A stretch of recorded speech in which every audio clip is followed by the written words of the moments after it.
आपका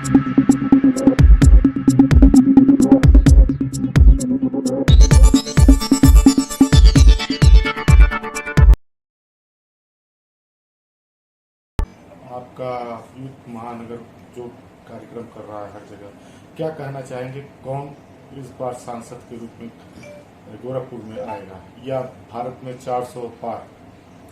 देखिए, गोरखपुर में माननीय प्रधानमंत्री मोदी जी के बनारस के बाद गोरखपुर का नंबर आता है, क्योंकि यशस्वी हमारे माननीय मुख्यमंत्री योगी आदित्यनाथ जी हैं और ये बहुत गोरखपुर का अहम सीट माना जाता है। पिछली बार से ज़्यादा वोटों से भारतीय जनता पार्टी इस बार 10 लाख वोटों का टारगेट रखी है और उसमें हम लोग पूरा जीतने में सफल भी होंगे। उसका कारण ये है कि पिछले बार से ज़्यादा उत्साह इस बार लोगों के अंदर है। 400 पार का जो माननीय मोदी जी ने नारा दिया है, उसी को लक्ष्य के प्राप्ति के नाते हर एक कार्यकर्ता पूरे घर घर में जाके अपना जितना भी मोदी जी का कार्यक्रम किए हैं, चाहे एम्स दिए हैं गोरखपुर में, फर्टिलाइजर दिए हैं, तमाम चीज़ें आई हैं। यहाँ एयरपोर्ट देखिए, हमारे सांसद जी कितना फ्लाइट ला दिए हैं माननीय रवि किशन जी। तो पूरे गोरखपुर में एक उत्साह का माहौल है और उस उत्साह के माहौल को हम लोग ऑटो में तब्दील करेंगे। पूरा हम लोग का प्रयास है कि ज़्यादा से ज़्यादा माननीय रवि किशन जी भारी मतों से ऑटो को जीते और एक मजबूत सरकार भारतीय जनता पार्टी की पूरे भारत में बनेगी, जो 400 पार सीट लाने का काम करेगी। बीजेपी का एक मुद्दा रहा है जो कंटिन्यूअस कोविड के जमाने से चला आ रहा है, 5 किलो अनाज का जो गरीबों को दिया जा रहा है, जो बीपीएल के नीचे जो राशन कार्ड धारक लोग हैं उन लोग को दिया जा रहा है। अभी कल इंडिया गठबंधन के संयोजक मल्लिकार्जुन खड़गे ने 10 किलो अनाज की घोषणा की है।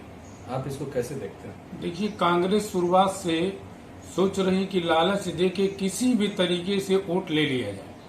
अब उनके पैर तले जमीन कांग्रेस की खिसक चुकी है, क्योंकि आपने देखा पिछले बार अमेठी से खुद राहुल गांधी जी हार गए थे। तो इस बार भी वो सोच रहे हैं कि एनडीए ने जो काम किया, माननीय मोदी जी ने जो काम किया, अनाज क्यों दिया गया? क्योंकि कोविड में देखिए सबका रोजगार ज्यादातर जा रहा था, तो उन्होंने पहले अन्न धन योजना लाया कि भाई अन्न हर एक व्यक्ति का अधिकार है, उसको मुफ्त में मिलता है। अब उसी को बढ़ाते हुए उन्होंने आगे भी बढ़ाया, आगे भी वो निरंतर रखेंगे। तो कांग्रेस को लगता है कि अब इसी से मोदी जी जीते हैं तो हमने डबल कर दिया, 5 के जगह 10 किलो कर देंगे। ऐसा नहीं है। मोदी जी के कार्यों से भारतीय जनता पार्टी आगे बढ़ती है और पूरा भारत एक एक व्यक्ति उनका मुरीद है आदरणीय मोदी जी का। गोरखपुर का जो चुनाव हो रहा है उसके मुख्य मुद्दे क्या होंगे? गोरखपुर का जो चुनाव हो रहा, विकास ही मुख्य मुद्दा है, क्योंकि हमारे परम पूज्य योगी आदित्यनाथ जी ने इतना विकास किया है पूरे प्रदेश में, जिसकी पूरी डिमांड पूरी दुनिया में आ गई कि अगर योगी जी हैं तो फिर मोदी जी के बाद योगी जी ही प्रधानमंत्री बनेंगे। इस वजह से गोरखपुर का विकास ही मुद्दा है और पूरे प्रदेश का भी विकास के नाम पे हम लोग वोट मांग रहे हैं। अगर थोड़ी सी बात कर लें बांसगांव की और थोड़ी सी बात कर लें सिद्धार्थ नगर, संत कबीर नगर की, तो वहां पे भाजपा के प्रत्याशियों का विरोध हुआ है। देखिए, कहीं कहीं लोग नहीं पहुंच पाए हैं तो कुछ विरोधी पार्टियां अपने लोगों से विरोध करवाती हैं। नहीं, आज अभी एक चला है कि सिद्धार्थनगर से सड़क नहीं तो वोट नहीं। सिद्धार्थनगर में काफी लोग नाराज हैं, ऐसा क्या माना जाए, क्यों? देखिए, कभी भी कोई जानने की कोशिश नहीं किया कि कहाँ सड़क नहीं है।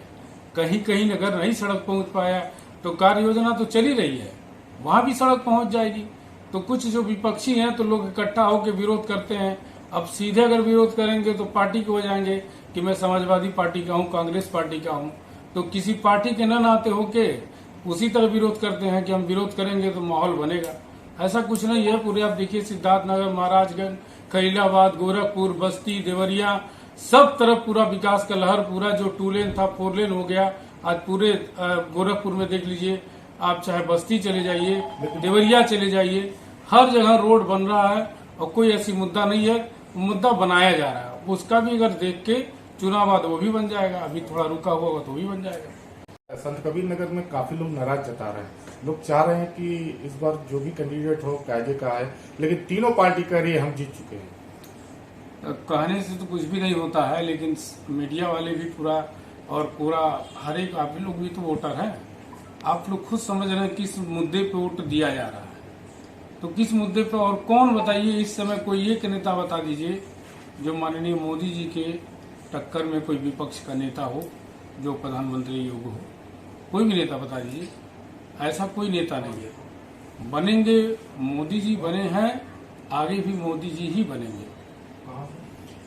अभी सिद्धार्थनगर की बात हो रही थी, आपने पूछा कहाँ पे नहीं बना है, वो हम आपको थोड़ा सा बता दें। जी बताइए। विकासखंड बढ़नी के बगल में माधव नगर है, जब बॉर्डर का एरिया जो है, हाँ डुमरियागंज, बॉर्डर के एरिया समझ गया। डुमरियागंज में आता है। NH 730 बढ़नी पचपेड़वा मार्ग है, बिल्कुल बिल्कुल बॉर्डर एरिया है। वहां पर नहीं बना है और अभी तक नहीं बना है, जिसके लिए शायद अगर हम दिखाना चाहेंगे तो फुटेज, यहाँ पर ये लोग एजिटेशन कर रहे हैं पूरा बैनर लगा करके कि मैं वोट नहीं करूंगा।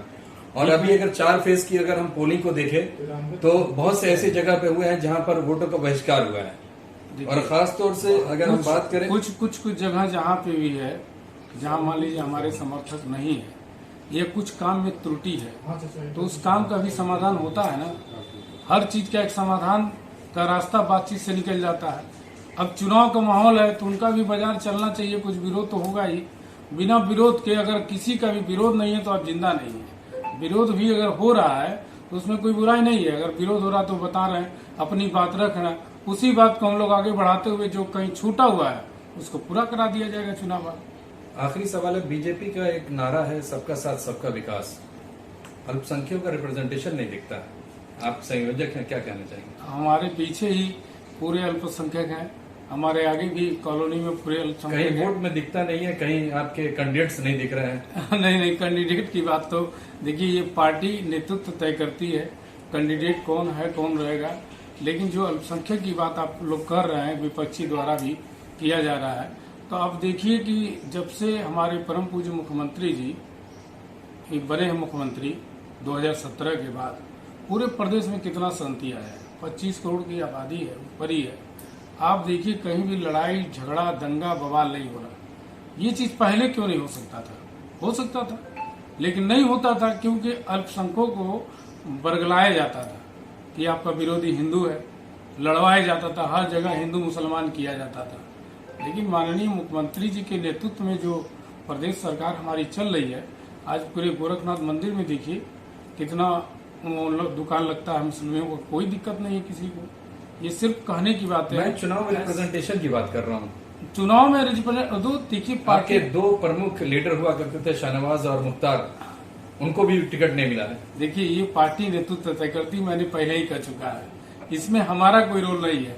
हम एक छोटे से कार्यकर्ता हैं जो गोरखपुर के महानगर का लघु उद्योग प्रकोष्ठ का दायित्व दिया गया, उसका मैं निर्वहन करता हूँ। बहुत बहुत धन्यवाद।